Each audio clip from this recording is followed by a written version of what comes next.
Bonjour à tous et bienvenue sur la chaîne Wrestling Love. On se retrouve aujourd'hui pour une toute nouvelle vidéo. Alors ça va être une vidéo sur Seedling 6ème anniversaire et pour cette vidéo je suis accompagné par Psycho. Salut à toi Psycho. Alors le show au 6ème anniversaire de Seedling donc s'est déroulé le 19 août dernier. Personnellement j'étais pas hyper hype très honnêtement. Ce qui m'a hypé le plus je pense que c'était le Six Woman en pré-main event. Alors faut savoir aussi qu'il y a eu un match de championnat tag qui a été annulé qui m'a hypé personnellement. Et du coup bah non. Mais en soi le show me donnait pas plus envie que ça honnêtement. Moi, c'était un show qui m'intéressait beaucoup. Après, sur le coup, je savais même pas que le match de championnat tag avait été annulé. Mais c'est parce que Rihanna est en cas contact, du coup, elle a pas pu catcher. Ce qui est dommage, mais ils ont remplacé ce match par un Azuki et Makoto contre Aoki et Yu.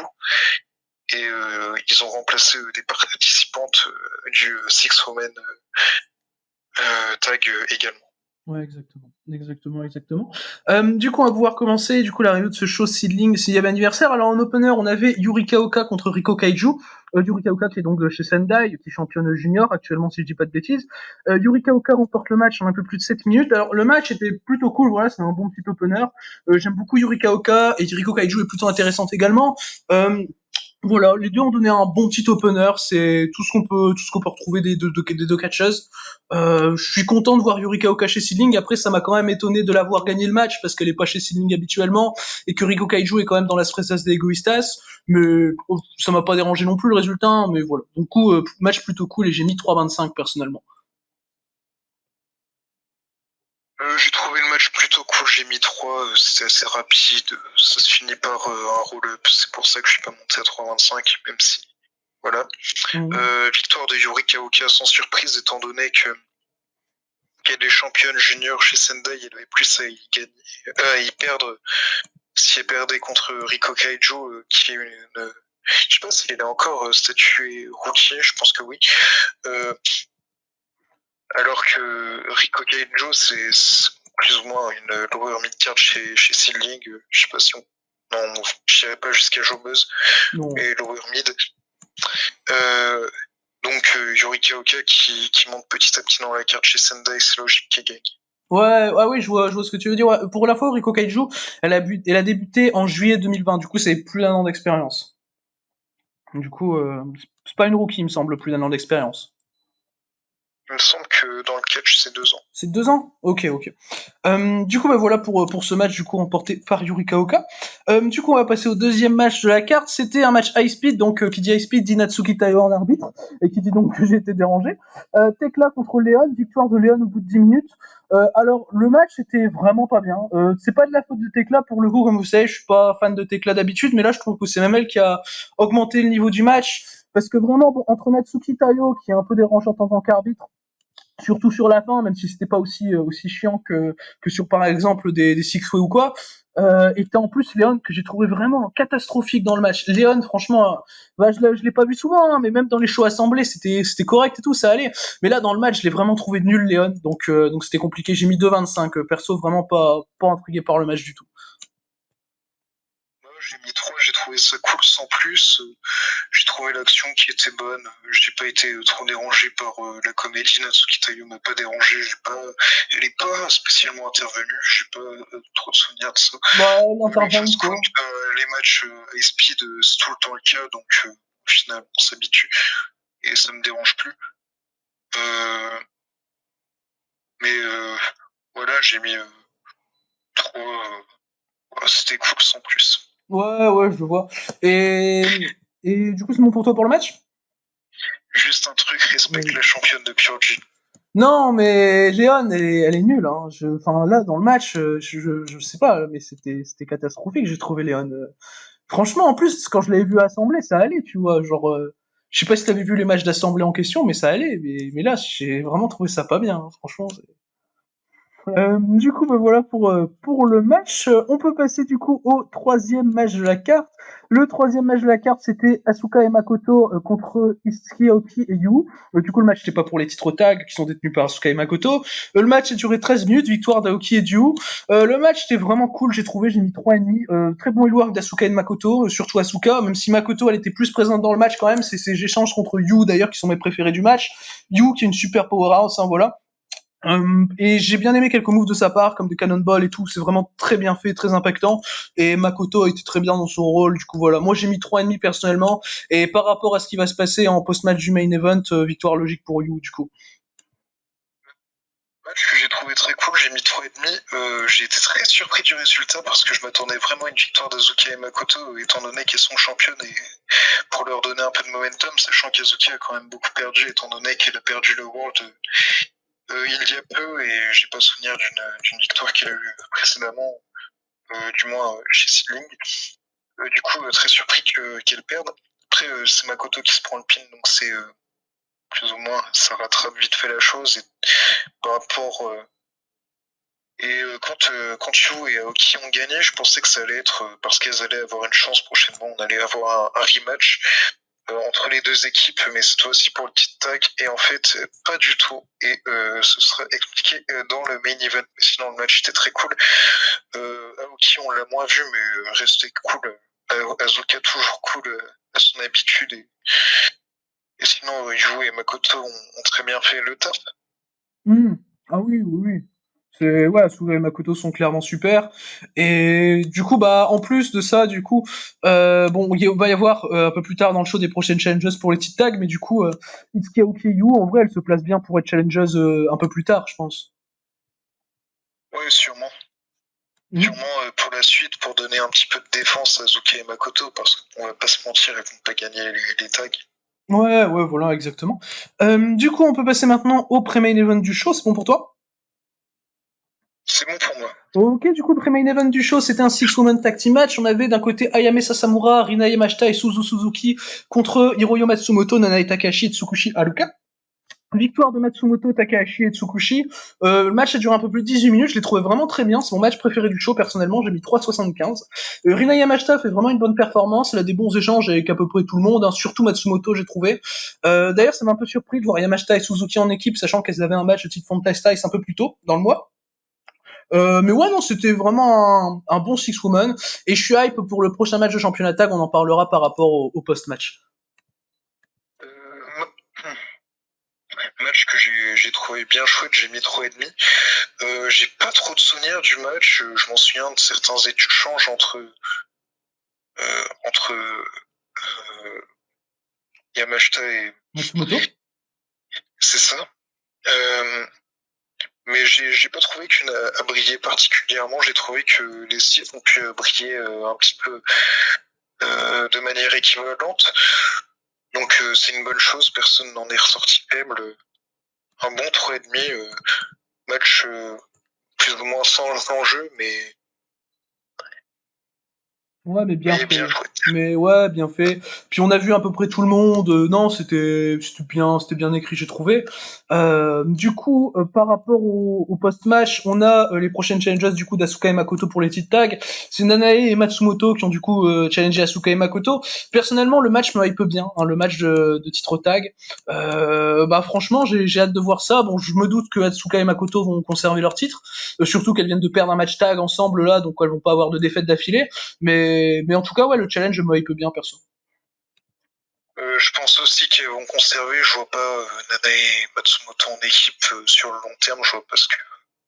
En fait, je pense que ce serait vraiment une très mauvaise idée d'encore affaiblir les vrais égoïstes, sachant qu'elles ont pas eu beaucoup de victoires. Donc, au moins qu'elles gardent cette titre tag servirait. Euh, pour comment dire, en soi, Nanae ou Matsumoto n'ont pas grand chose à perdre. Je pense que c'est Nanae qui prendra le pin parce que Matsumoto est d'abord plus protégé que Nanae, même si Nanae se prendrait encore un pin, bah, Mm. elle saura s'en remettre. Bah, Nana, elle a déjà pris un pin par Arisa, par Mizunami.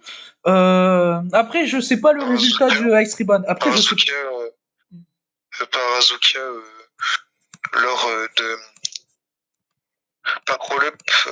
En gros, c'était fait éliminer par Azuka. Enfin, éliminé. C'était fait pin par Azuka en roll-up. Et aussi pin par Azuka pour perdre les tags. Ah, ok. Ah oui, c'est vrai. Et mais du coup, ouais, moi, enfin, ça dépend du résultat de Ice Ribbon. Je connais pas le résultat de Ice Ribbon par rapport à Matsumoto. Mais du coup, voilà. C'est bon pour toi par rapport à ça? C'est bon pour moi. Ok, du coup, on va pouvoir passer maintenant au main event de ce show. Le main event, c'était le match pour le championnat Beyond the Sea, donc de Seedling, le match pour le championnat principal. On avait Ryo Mizunami qui faisait sa première défense de titre après avoir battu donc Asuka lors du show anniversaire de Nanae Takahashi. Elle le faisait cette défense de titre contre Arisa Nakajima. Le match a duré 21 minutes, victoire de Ryo Mizunami. Alors j'étais bien content de voir Ryo Mizunami gagner, très honnêtement, parce que ça aurait fait deux règnes de transition d'affilée de règne sans défense réussie, ça m'aurait un peu dérangé, même beaucoup dérangé personnellement. Mais bon, ça reste pour moi en dessous de ce que devrait être un match de titre Beyond the Sea, tu vois. Donc c'était plutôt compliqué, j'ai quand même mis 3,5, après ça reste vraiment bien. Nakajima, je la trouve vraiment super. Bon, il y a la séquence des Moonsault, donc je vais parler un peu plus tard. Mais elle fait vraiment une bonne performance, je trouve, Nakajima. T'as Mizunami qui peut pas spécialement m'investir, c'est vraiment compliqué avec Mizunami, je trouve. Ou franchement, elle rapporte rien d'intéressant finalement, je trouve, à ces matchs Mizunami.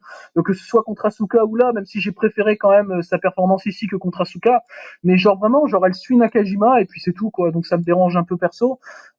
Bon, t'as la séquence de Moonsault du coup de Nakajima qui est la seule séquence de Nakajima qui m'a dérangé parce que elle botche son Moonsault, elle tombe à côté de Mizunami, mais au lieu de celle le rater, elle se relève comme s'il y avait rien et puis elle refait un moonsault et ça m'a beaucoup dérangé surtout pour se faire contrer au final. Enfin c'est nul en plus. Enfin si c'est pour se faire contrer au final ça sert à rien parce que du coup en soi avec le botch elle a déjà loupé son moonsault du coup ça sert à rien de se refaire contrer.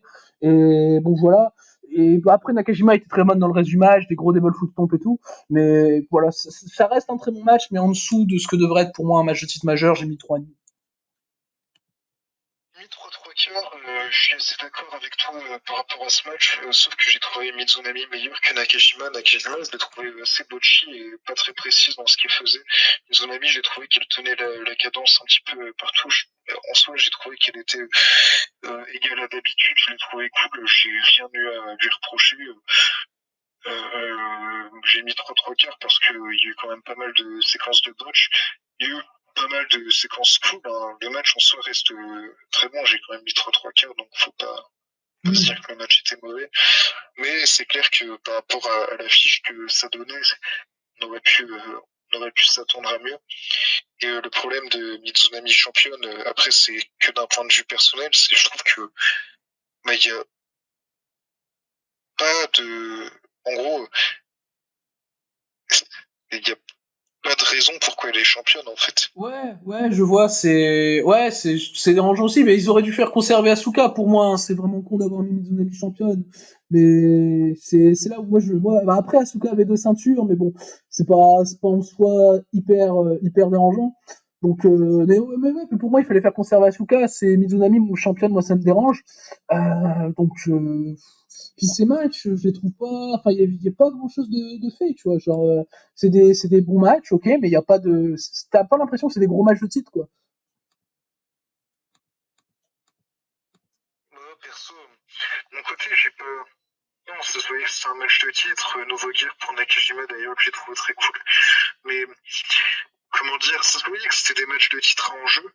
Enfin, des matchs à enjeu. Mais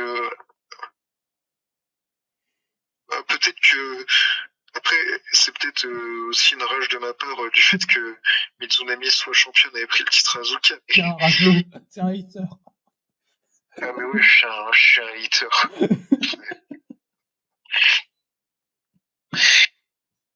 Non, mais comment dire, après, Mizunami, je la trouve cool, mais je pense que c'est, enfin, qu'elle devrait pas avoir le titre.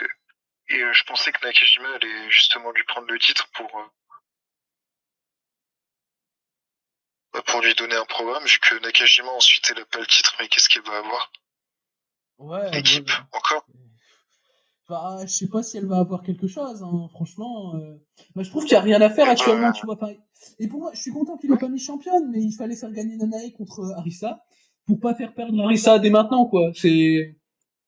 le truc, c'est que Arisa, elle s'en va de Citrus Wind, donc au final, elle n'a plus rien, elle est plus dans un clan. Je crois qu'elle regagne du momentum. Donc la faire gagner contre Nanae, en soi, je comprends le principe, mais pour ne pas la faire gagner contre Mizunami, alors que Mizunami, ça se voit qu'il y a un clan qui va se créer autour d'elle, donc au final, elle n'a pas besoin d'être championne. Nakajima, elle a rien.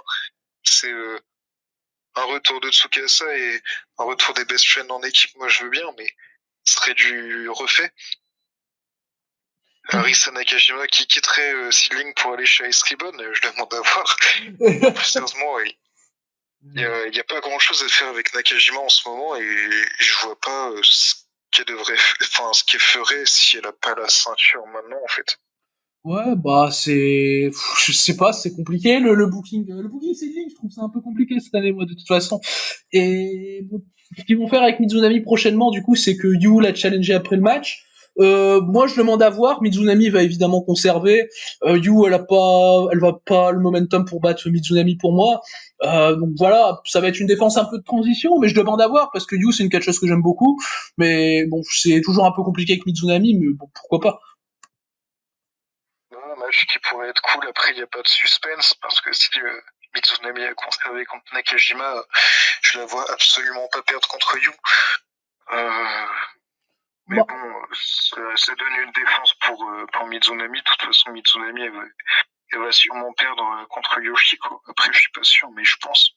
ouais, ou peut-être contre Nanae. Surtout en ce moment. Je l'avoue, j'y crois pas trop. Ah là là. Oh, pourquoi pas, tu sais, ça ferait la revanche hein, du match Number One Contendership qu'elles avaient eu où Mitsunami avait battu Nanae. Hein, tu sais, tout est possible. Hein.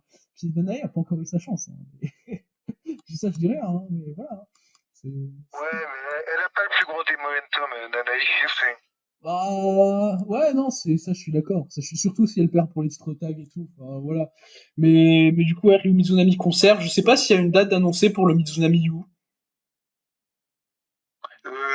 Si je dis pas de bêtises, c'est possible, je me trompe peut-être, mais c'est peut-être le 5 septembre. Ok. Ok. Du coup, bah voilà pour ce match. J'ai été voir sur le Twitter de Seedling, c'est le 22 septembre. C'est le 22 septembre, le Mizunami U. Et de même pour le match de titre tag, Asuka et Makoto contre Nanae et Matsumoto. Du coup, bah voilà pour ce show. Alors le show dans l'ensemble, personnellement, je l'ai trouvé plutôt bon. Bah voilà, ça allait.